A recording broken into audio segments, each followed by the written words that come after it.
Welcome to அமிர்த ராகு. கும்பலக்னம் கும்ப ராசியில் கடகத்தில் முக்கியமாக ஆயில்யத்தில் ராகு இருக்கும்போது ரொம்ப கவனமாக இருக்கணும். கும்பலக்னம் பொதுவாக தான் என்ன நினைக்குதுன்றதை வெளியில் சொல்லாது. ஆனால் அவங்களுக்கு அதிகப்படியான கற்பனை திறன் இருக்கும். மிதுன புதனுக்கு 2ஆம் வீடுன்னு சொல்லக்கூடிய கடகம் காலபுருஷனுக்கு இதயத்தை சொல்லக்கூடியது. அங்கே போய் ராகுன்ற கிரகம் அமரும் பொழுது அது ஒரு கிரகண தோஷத்தை குறிக்கும். அப்படின்னா இந்த கும்பலக்ன கும்பராசிக்காரவங்களுக்கு அதிகமான சிந்தனை, கற்பனை திறன், பிரம்மை போன்ற கற்பனை திறன் இல்லாத ஒன்று இருக்கிற மாதிரி கற்பனை பண்ணுவாங்க.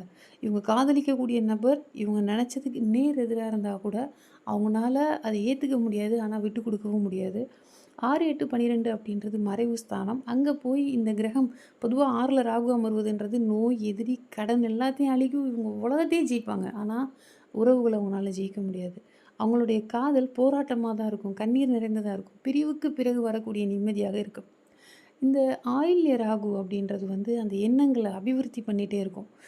ஒரு குறிப்பிட்ட காலத்தில் பிரிந்த பின்னாடியும் அது மிகவும் வலி நிறைந்த காதலாய் சொல்லும். இந்த காதல் கர்ம வினையை குறிக்கக்கூடியதாக இருக்கும். போன ஜென்ம கர்ம வினையை தான் இந்த ஜென்மம் அனுபவிப்பதாக இருக்கும். ஆனால் அதை ஏற்றுக்கிட்டும் தன்னுடைய வாழ்க்கையை அக்செப்ட் பண்ணிக்கிட்டும் முன்னேறி போகிறத மட்டுமே இதில் சிறப்பாக இருக்கும். இதற்கு பரிகாரம் அப்படின்றது சூரியனுக்கு எதிராக தன்னோட நிழலை பார்ப்பதும், சூரியனுக்கு எதிராக விளக்கு ஏந்தி அதை பார்த்து கொண்டிருப்பதும் சிறப்பை தரும். நன்றி, வணக்கம்.